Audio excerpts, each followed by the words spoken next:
Hello friends, welcome back to my channel. ನಿಮ್ಮ daily ಲೈಫ್ನಲ್ಲಿ use ಆಗುವಂಥ ಸೂಪರ್ ಟಿಪ್ಸ್ಗಳನ್ನ ಇವತ್ತಿನ ವಿಡಿಯೋದಲ್ಲಿ ಶೇರ್ ಮಾಡ್ತಾ ಇದ್ದೀನಿ. ನೀವು ಯಾರಾದರೂ ನಮ್ಮ ಚಾನಲ್ ಇನ್ನೂ ಸಬ್ಸ್ಕ್ರೈಬ್ ಆಗದೆ ನೋಡ್ತಾ ಇದ್ರೆ ಇವಾಗಲೇ ಸಬ್ಸ್ಕ್ರೈಬ್ ಮಾಡಿ, ಪಕ್ಕದಲ್ಲಿ ಕಾಣುವ ಬೆಲ್ ಬಟನ್ ಪ್ರೆಸ್ ಮಾಡಿಕೊಂಡು ಆಲ್ ಅಂತ ಕೊಡಿ. ಫಸ್ಟ್ ಟಿಪ್ ಏನಂದರೆ, ನುಗ್ಗೆಕಾಯಿನ ತುಂಬ ಟೈಮ್ ಹೇಗೆ ಸ್ಟೋರ್ ಮಾಡ್ಬೋದು ಅಂತ ನೋಡೋಣ. ಫಸ್ಟ್ ಒಂದು ಚಿಕ್ಕ ಬಾಕ್ಸ್ನಲ್ಲಿ ನುಗ್ಗೆಕಾಯಿನ ಈ ರೀತಿ ಚಿಕ್ಕ ಚಿಕ್ಕದಾಗಿ ಕಟ್ ಮಾಡಿ ಇಟ್ಕೊಂಡಿದ್ದೀನಿ. ನೆಕ್ಸ್ಟ್ ಇದಕ್ಕೆ 1 ಸ್ಪೂನ್ ಎಣ್ಣೆ ಹಾಕ್ತಾ ಇದ್ದೀನಿ. ಯಾವುದಾದ್ರೂ ಕುಕ್ಕಿಂಗ್ ಆಯಿಲ್ ನೀವು ಯೂಸ್ ಮಾಡ್ಬೋದು. ಈಗ ಚೆನ್ನಾಗಿ ಮಿಕ್ಸ್ ಮಾಡ್ಕೋಬೇಕು. ಈ ರೀತಿ ಸ್ಟೋರ್ ಮಾಡಿದರೆ ತುಂಬ ಟೈಮ್ ಚೆನ್ನಾಗಿರುತ್ತೆ, ಹಾಳಾಗೋದಿಲ್ಲ. ಹೆಚ್ಚಾಗಿ ಸಕ್ಕರೆ ಡಬ್ಬಿ ಒಳಗೆ ತುಂಬ ಇರುವೆಗಳು ಬರ್ತಾ ಇರುತ್ತೆ. ಇದಕ್ಕೆ ಏನು ಮಾಡಬೇಕಂದ್ರೆ, ಒಂದು ಚಿಕ್ಕ ಬಟ್ಟೆನಲ್ಲಿ ಸ್ವಲ್ಪ ವಿನಿಗರ್ ಹಾಕೋತಾ ಇದ್ದೀನಿ. ಇದನ್ನು ಆ ಡಬ್ಬಿ ಹೊರಗಡೆ ಫುಲ್ ಒರೆಸ್ಕೋಬೇಕು. ಈ ಥರ ಮಾಡೋದ್ರಿಂದ ಸಕ್ಕರೆ ಡಬ್ಬಿ ಹತ್ರನೇ ಇರುವೆಗಳು ಬರೋದಿಲ್ಲ. ಕರ್ಪೂರನ ತುಂಬ ಟೈಮ್ ಇಟ್ಟರೆ ಅದು ಕರಗಿ ಹೋಗಿಬಿಡುತ್ತೆ. ಅದಕ್ಕೆ ಅದರ ಒಟ್ಟಿಗೆ ಸ್ವಲ್ಪ ಕಾಳು ಮೆಣಸು ಹಾಕ್ಕೊಂಡಿಟ್ರೆ ತುಂಬ ಟೈಮ್ ಅದು ಚೆನ್ನಾಗಿರುತ್ತೆ.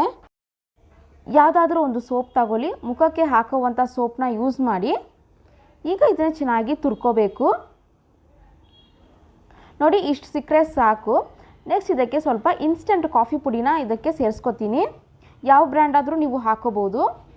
ಲಾಸ್ಟಾಗಿ ಬೇಕಿದ್ರೆ ನೀವು ಒಂದು ಕರ್ಪೂರನ ಈ ರೀತಿ ಪುಡಿ ಮಾಡಿ ಹಾಕೋಬೋದು.